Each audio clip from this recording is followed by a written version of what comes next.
Cities में आपका स्वागत है। मैं हूं पूजा वर्मा। बिहार में विधानसभा चुनाव से पहले जिस तरीके से महागठबंधन को पूर्व जीतन राम मांझी अलविदा कह चुके हैं, उसी तर्ज पर कयास ये भी लगाया जा रहा है कि आने वाले दिनों में एनडीए गठबंधन से लोजपा अलग हो सकती है। लेकिन उठ रहे इन सभी सवालों पर जवाब देते हुए आज लोजपा के बिहार प्रदेश महासचिव डॉक्टर रंजीत कुमार ने कहा है कि लोजपा पार्टी एनडीए का सहयोग रहा है और आने वाले दिनों में भी रहेगा। साथ ही उन्होंने बताया है कि चिराग पासवान के नेतृत्व में उनकी पार्टी युवाओं के लिए और बेरोजगारों के लिए चुनाव के बाद बिहार में एक ठोस कदम उठाएगी ताकि छोटे छोटे रोजगार बिहार में उपस्थित किए जा सके। साथ ही उन्होंने आगे क्या कुछ कहा है, जरा वो सुनिए। विपक्ष ने क्या कहा वो बहुत मेरे संज्ञान में नहीं है, लेकिन जब आप मेरे से सवाल कर रहे हैं तो हमारे गठबंधन के भारतीय जनता पार्टी के शीर्ष नेता जेपी नड्डा साहब ने वर्चुअल मीटिंग में उन्होंने बहुत मजबूती से कहा है कि लोक जनशक्ति पार्टी हमारे गठबंधन में हल्दी का काम करने का काम कर रही है। तो इससे बड़ा बात कुछ बोला ही नहीं जा सकता। तो विपक्ष का काम है, क्या बोल रहे हैं नहीं बोल रहे हैं, हम लोग को उस पर कोई प्रतिक्रिया नहीं देना है।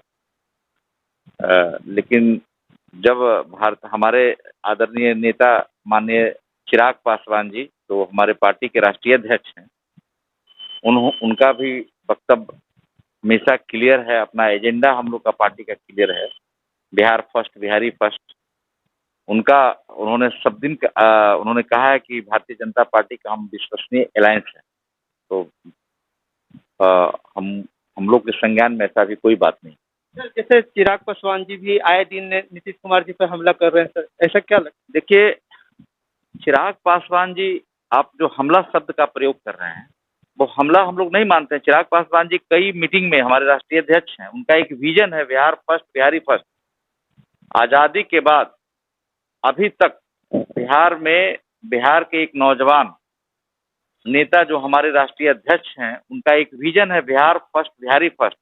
उसके तहत उनका वह चाहे स्वास्थ्य हो, चाहे शिक्षा हो, चाहे अप्रवासी मजदूर हो, चाहे एग्रीकल्चर से संबंधित व्यवस्था हो, जो भी पर्यटन उद्योग से संबंधित बात हो, सब मुद्दा को उन्होंने एक बार छुआ है। उनका कहना है कि आजादी के बाद बिहार अभी तक सबसे पिछले पावदान पर क्यों है। आप पर्यटन उद्योग अगर ठीक से बिहार सरकार दृढ़ इच्छा शक्ति से एक बार विकास के काम में लगे, ऐसा उनका सोच है। अब उसको आप आए दिन प्रहार में मत लीजिए। और चूंकि हम एक सजग एनडीए गठबंधन में हम केंद्र में हैं, बिहार में हम सरकार में नहीं हैं। बिहार में हम सरकार में नहीं हैं और केंद्र में हमारे आदरणीय नेता लोजपा के संस्थापक रामविलास पासवान जी मंत्री हैं। आप देखिए, उन्होंने इस कोरोना काल में पूरे बिहार वासियों को जिस स्तर पर जहां भी संभव हुआ उन्होंने पूरी मजबूती से मदद किया। और हमारे माननीय प्रधानमंत्री जी, देश के सबसे लोकप्रिय प्रधानमंत्री जी, जो भी हमारे लोजपा के गार्जियन, संस्थापक, जो भी उनके संज्ञान में दिया, चाहे वो अनाज, क्योंकि खाद्य उपभोक्ता मंत्रालय लोक जनशक्ति पार्टी के जिम्मे है, तो शायद हमको लगता है कि आजादी के बाद इस मंत्रालय के द्वारा इस कोरोना काल में सर्वाधिक काम हुआ। गरीबों को चाहे 5 किलो का अनाज देना था, 1 किलो दाल मुफ्त देना था। उन्होंने जो काम प्रधानमंत्री जी के संज्ञान में दिया, कैबिनेट से मंजूरी मिला। और अभी आप देखे होंगे कि कोरोना काल में सबसे ज्यादा जो जरूरत था, लोग घर में बैठे हुए थे, अगर अनाज का कमी हो जाता तो लोग भूखे मरते। वह आज हम बहुत गर्व के साथ यह कहना चाहते हैं कि पूरे देश में और पूरे बिहार राज्य में एक भी आदमी को अनाज का दिक्कत नहीं होने दिए। उस आदमी का नाम था माननीय रामविलास पासवान जी, और उनमें पूरा का पूरा सहयोग था भारत के माननीय प्रधानमंत्री नरेंद्र मोदी जी का, रहा चिराग पासवान जी का। जो भी व्यवस्था में जो उनको लगता है कि यह बात सरकार के संज्ञान में जाना चाहिए, तो निश्चित रूप से उन्होंने रखा है। इस बार जो इलेक्शन होने वाली है उसमें लोजपा के आखिर किस चीज को फोकस रहेगा? देखिए, लोजपा का सिर्फ और सिर्फ फोकस है बिहार के नौजवानों को कैसे रोजगार का अवसर प्रदान किया जाए, कैसे पर्यटन उद्योग को बढ़ावा दिया जाए, कैसे उत्तरी बिहार में जो हमारा एक एक कोसी के जोन में जो मकई का उत्पादन होता है, दरभंगा के इलाके में, पूरे वर्ल्ड में हमारे के यहाँ सिर्फ मखाना होता है। इन सब तमाम चीज जो अप्रवासी मजदूर बिहार में आए थे, पूरे हिंदुस्तान को सजाने संवारने का काम करते हैं, वो चाहे मुंबई हो, दिल्ली हो, उन सबको कैसे इस राज्य में रोजगार का अवसर मुहैया कराया जाए, इसके चलते हमारे राष्ट्रीय अध्यक्ष पूरे बिहार का हर जिला में दौरा कर रहे थे। एक बड़ी रैली होना था, संयोग से कोरोना काल में वह रैली स्थगित हुआ, लेकिन पूरे बिहार में हमको लगता है कि पहली बार बिहार के नौजवानों में एक जोश खरोश उत्पन्न हुआ कि बिहार फर्स्ट, बिहारी फर्स्ट एक नारा दिया है, और उस नारा के तहत नौजवानों ने एक सपना देखा है, बिहार के नौजवान, और यह नौजवानों का प्रदेश है। तो हमारा राष्ट्रीय अध्यक्ष जी का जो एजेंडा है इस आगामी चुनाव में कि बिहार का चहुमुखी विकास कैसे हो, हमारा जो घोषणा पत्र भी हमारा तैयार हो चुका है।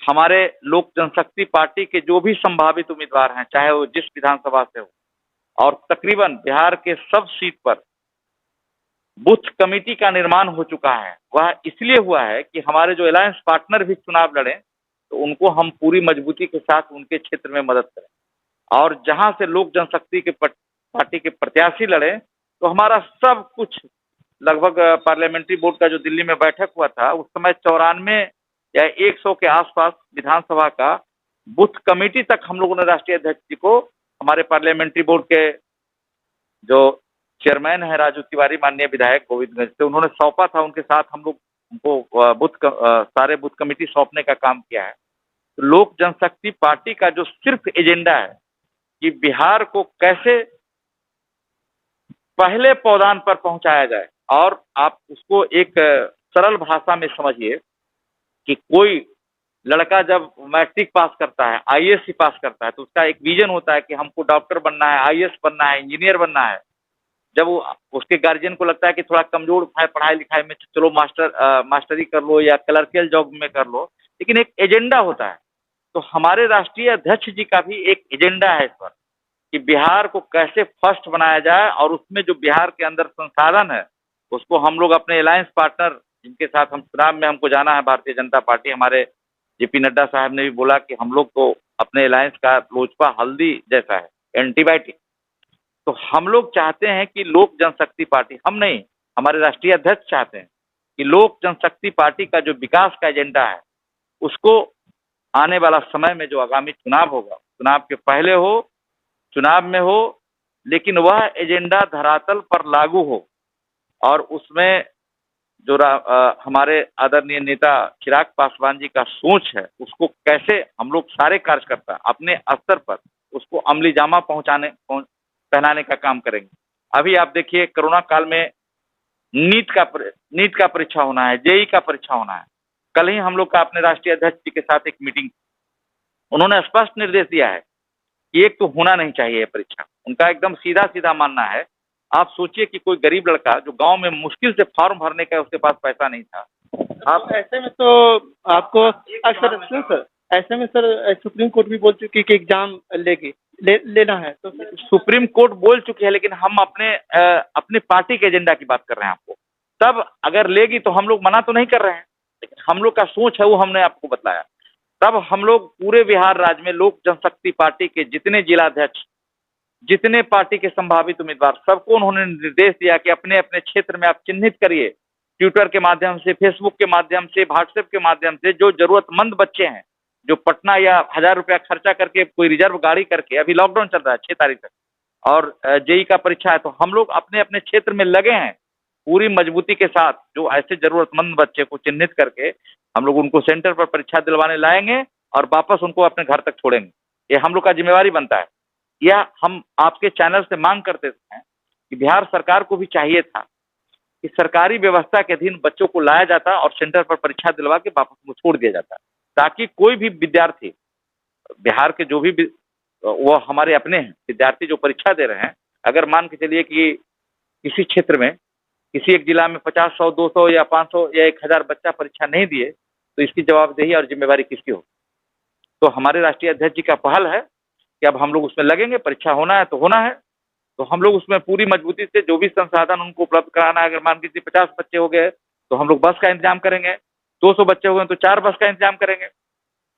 हम लोग पूरी ईमानदारी से प्रयास करेंगे कि हम जहाँ से बिलोंग करते हैं, हिलसा विधानसभा क्षेत्र है हमारा, पहले हम लड़े हैं, इस बार क्या होगा, किसको हमारे राष्ट्रीय अध्यक्ष जी लड़ाएंगे चुनाव, वह सब मतलब मायने नहीं रखता है, लेकिन जरूरतमंद लोगों को हम लोग निश्चित रूप से परीक्षा सेंटर पर पहुंचाने और उनको घर छोड़ने का काम हम लोग ईमानदारी से करेंगे।